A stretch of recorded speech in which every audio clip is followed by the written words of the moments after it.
Fala meus amigos, professor Musulão aqui mais uma vez e agora vamos para a nossa dica número 6 de história.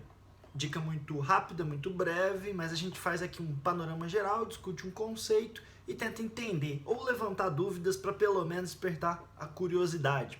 Pois muito bem, toda vez que a gente fala de processo de independência do Brasil ou processo de emancipação política do Brasil, a gente está falando o quê? Do desligamento do Brasil na condição de colônia, né? Desligamento do Brasil em relação a Portugal. Então o Brasil vai deixar de ser colônia e vai se tornar um país independente. Nessa mesma lógica, tem que entender então que ele vai se tornar um Estado nacional, né? E aí vai ter suas próprias leis, o seu próprio governo e não vai mais ter que prestar satisfação para uma metrópole, para um outro reino, para um outro Estado nacional que o administra. Então, esse processo, ele é assim, na convenção do que a gente estuda, né?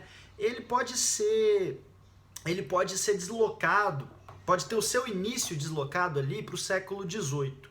No final do século XVIII, dois grandes eventos são marcantes. Um é o da Conjuração Mineira e outro o da Conjuração Baiana. A Conjuração Mineira, que nem aconteceu na verdade, porque teve o grupo elitista, o grupo de elite formado, né, no Brasil, lá em Vila Rica, hoje cidade de Ouro Preto. Esse grupo ele se reuniu, ele se organizou, né? Ele era formado ali por funcionários públicos, proprietários de terra, né? Donos de lavras, de mineração. A galera tinha certo poder, mas também estava endividado com a coroa portuguesa.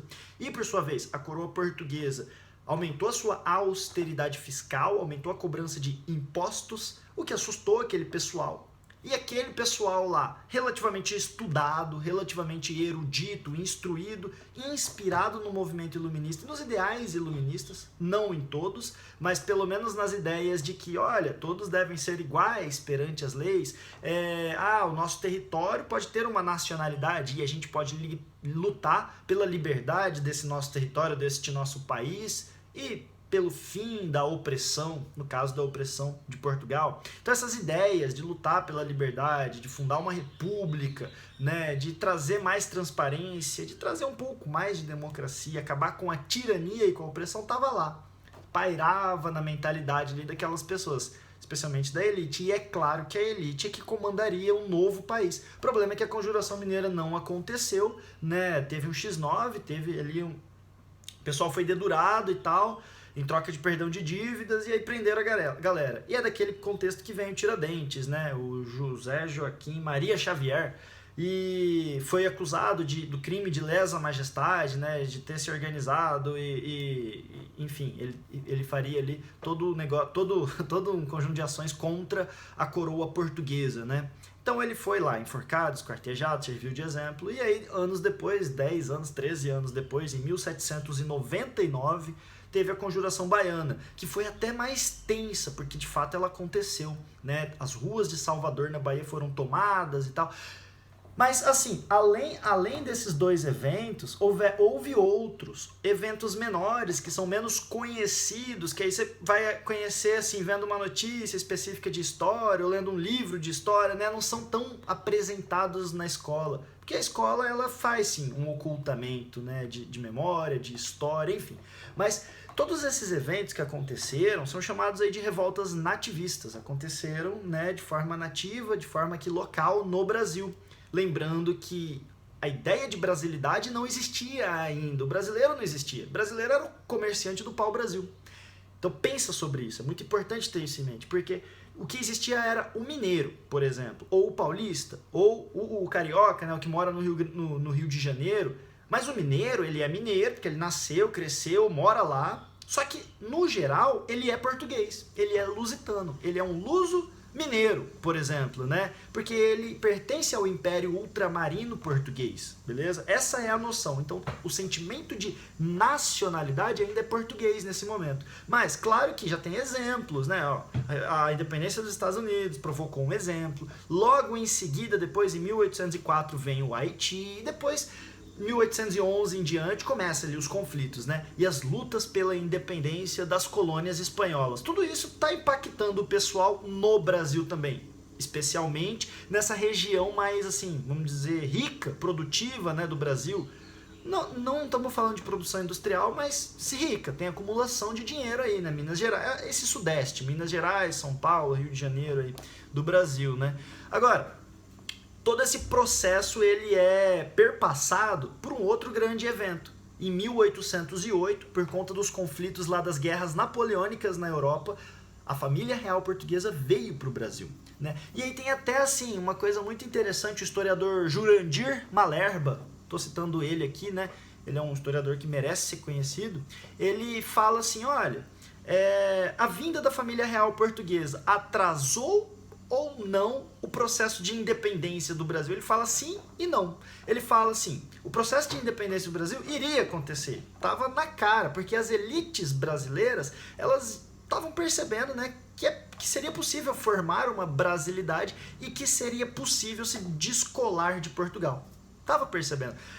Mas a vinda da família real portuguesa fez com que esse processo fosse menos violento, fosse algo mais ameno. Como de fato foi, porque veio, né, então, o Dom João na condição de príncipe regente, ele não era rei ainda, afinal de contas, em 1808, a rainha de Portugal, de todo o Império Ultramarino Português, era a Maria I, chamada também de Maria Louca e tal, mas por conta de sua doença da velhice, né, ela foi considerada incapaz de governar, e então Dom João exercia o papel de regente, ele aqui exercia o papel de rei, príncipe regente. O Dom João governava. Ele chegou, ele fez uma série de acordos que muito favoreceram os ingleses super apoiaram, né, Portugal, nesse deslocamento da metrópole. Tem até esse termo usado por outra historiadora, Maria Odília Leite, que quando, né, a corte real portuguesa veio de Lisboa para o Rio de Janeiro, no Brasil, e chegou em 1808, a metrópole, que era Lisboa, o Rio de Janeiro, veio para o Brasil, veio para o interior do Império, veio para uma colônia. E aí vai ter uma série de reformas e de mudanças. O Rio de Janeiro vai sofrer reformas de infraestrutura, né? Daí em 1810 vem Tratado de Comércio e Navegação com a Inglaterra. Pouco antes, em 1808, teve a abertura dos portos, algo que era proibido para uma colônia. 1816, o Dom João se torna rei, então, portanto, Dom João VI, o sexto de seu nome, né, como rei de Portugal. E aí ele também converte o Brasil na condição de reino. Perceba, deixa de ser colônia, vira reino, né? Reino unido a Portugal e Algarves, claro que submetido a Portugal, como o centro ainda, embora a capital fosse o Rio de Janeiro, né, nesse momento, do Império todo. Se você tem dúvidas sobre Império, Estado, Nação, você vai no meu Instagram e pergunta na caixinha. E bom, dito isso, gente, vai acontecer todo o processo, né? O Dom João VI volta para Portugal em 1821, mas deixa aqui no Brasil, fica aqui no Brasil o Dom Pedro I como príncipe regente deste reino, e em 1822 vem o decreto da independência, no 7 de setembro. Claro que aí os pormenores, os detalhes, vocês podem pesquisar, né? Eu só mostrei aqui um fio condutor para melhor entender. Então fica aí essa dica, mais uma dica de história, uma forma de você organizar, de você entender como é que esse processo aconteceu, beleza? E no geral esse é o processo de emancipação política. Emancipação é você ganhar essa autonomia, essa independência. Então se você gostou, curte aí, segue aí, e as suas dúvidas, eu lembro mais uma vez, você pode trazer para o meu Instagram, o link está aqui na descrição deste canal. Um grande abraço.